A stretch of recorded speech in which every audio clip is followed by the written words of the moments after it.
Era início do século XVII e um nome corria pelos corredores dos castelos da Hungria, envolto em medo e silêncio.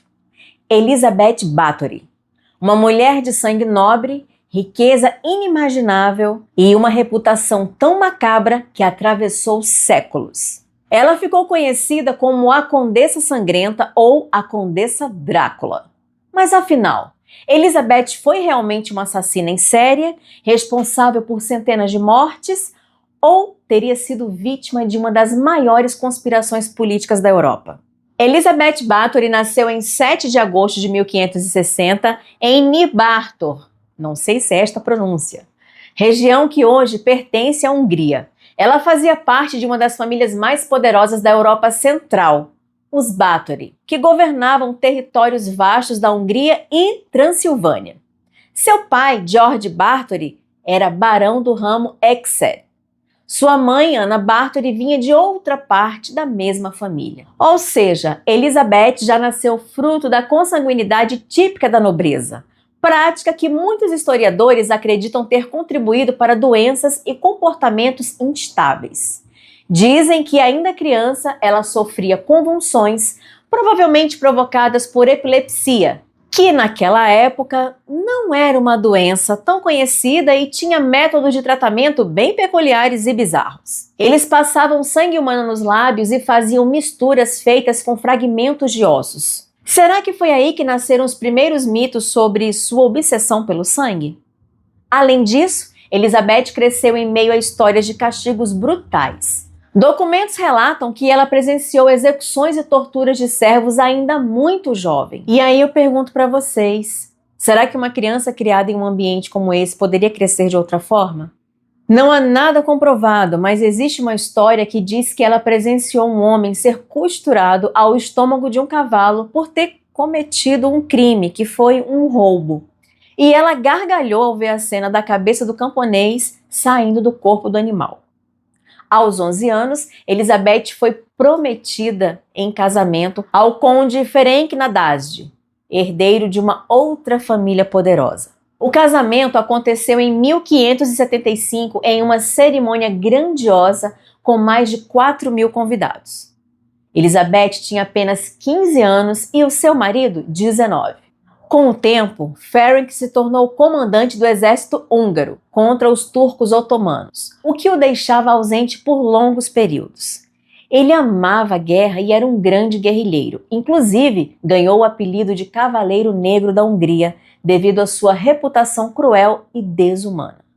Nessas ausências, Elizabeth assumiu os assuntos do castelo e foi aí que surgiram os primeiros relatos de sua crueldade com os empregados. Testemunhas falavam de punições elaboradas como alfinetes enfiados sob as unhas, espancamentos, jovens obrigadas a ficar nuas na neve encharcadas com água gelada até congelarem. Detalhes cruéis, mas há um porém. Castigos violentos contra os serviçais não eram incomuns entre os nobres daquela época. Então, o que tornava Elizabeth diferente? O prazer. Segundo os relatos, ela sentia muito prazer ao ver o sofrimento dessas pessoas. E há quem diga que seu próprio marido participava. Ferenc teria ensinado à esposa punições bizarras, como cobrir o corpo de criadas com mel e deixá-las à mercê dos insetos. Ai, que agonia, gente! Seria uma dupla de sádicos ou puro exagero criado séculos depois? A morte de Ferenc em 1604 deixou Elizabeth viúva e ainda mais poderosa. Ela controlava terras imensas, riquezas incomparáveis e um castelo que se tornaria cenário do puro horror. O nome do castelo é confuso e eu vou deixar aqui na tela as duas formas de escrever.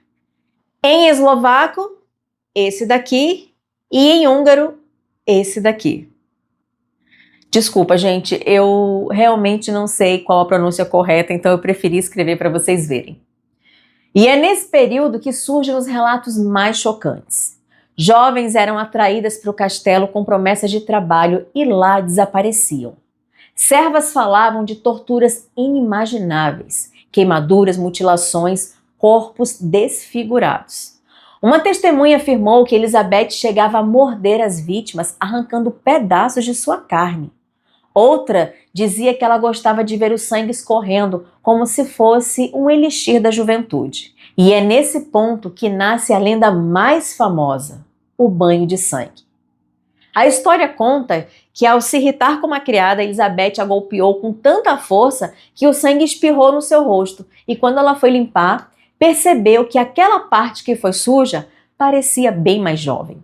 Como ela era obcecada pela beleza, passou a tomar banho no sangue de meninas virgens para se manter linda e eternamente jovem. Mas, gente, será que isso é um fato ou pura invenção? Alguns historiadores modernos apontam que nenhum documento da época confirma esses banhos. Eles só aparecem em livros escritos mais de 100 anos depois. Em 1609, rumores se espalhavam por toda a região. Jovens desapareciam perto do castelo de Elizabeth. Aí, em fevereiro de 1610, o rei Matias II ordenou que Elizabeth fosse investigada. E o encarregado disso foi o George Thurzo, um parente da própria condessa. Interessante esse fato, né? Quem mais ganharia com a queda dela do que a própria nobreza à sua volta? Lembrando que ela estava muito poderosa nessa época. Com as acusações, Elizabeth foi presa em 26 de dezembro de 1610. Durante as investigações, apareceram testemunhas relatando crimes bárbaros. E o mais impactante, falava-se de um diário escrito por Elizabeth com os nomes de 650 vítimas. Isso faria dela a maior serial killer de todos os tempos. Mas esse diário nunca foi encontrado.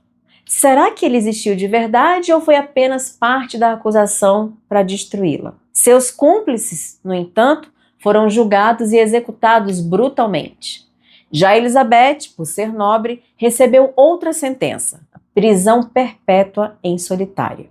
Ninguém queria muito falatório sobre a história, afinal existia um nome a zelar. Então ela foi trancada em um quarto do seu próprio castelo, sem janelas, com apenas uma abertura para comida e ar.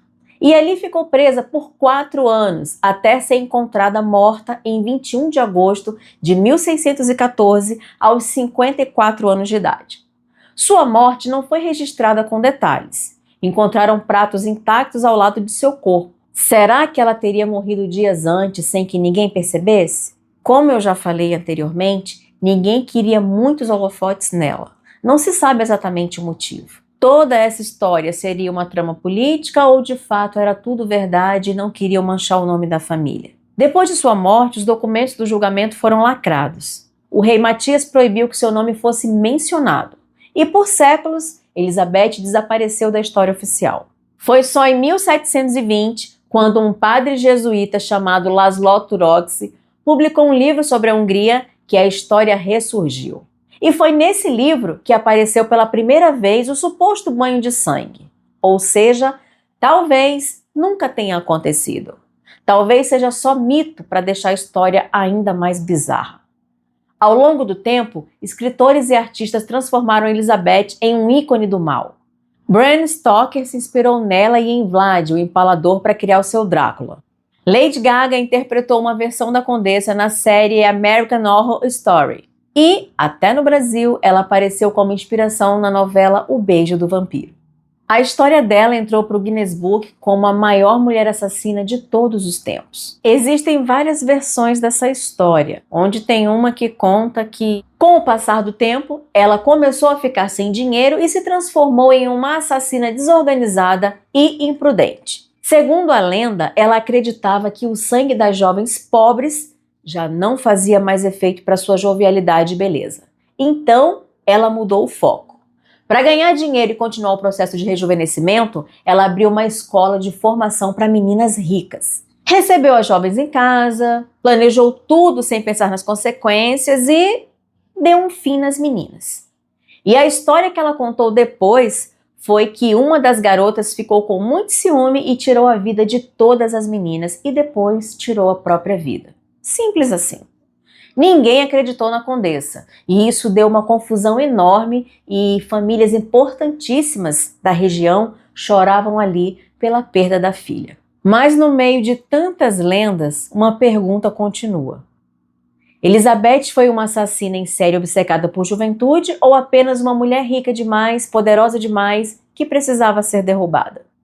Elizabeth Bathory morreu enclausurada, esquecida pela história da sua própria pátria, mas imortalizada como um dos maiores ícones da crueldade. Seus supostos crimes ecoam até hoje, inspirando livros, filmes, músicas e séries. Talvez uma pergunta que nunca terá resposta. Quem foi de verdade Elizabeth Bathory? Uma assassina fria e sádica ou uma vítima de conspirações políticas? Espero que vocês tenham gostado dessa história sangrenta e não esquece de deixar o seu like no vídeo. E se você não for inscrito, já aproveita e se inscreve aqui no canal, ativa as notificações também, porque assim você não perde os próximos vídeos e ainda vai me ajudar bastante na divulgação do conteúdo. E me segue também nas outras redes que eu vou deixar aqui para vocês. Até o próximo vídeo.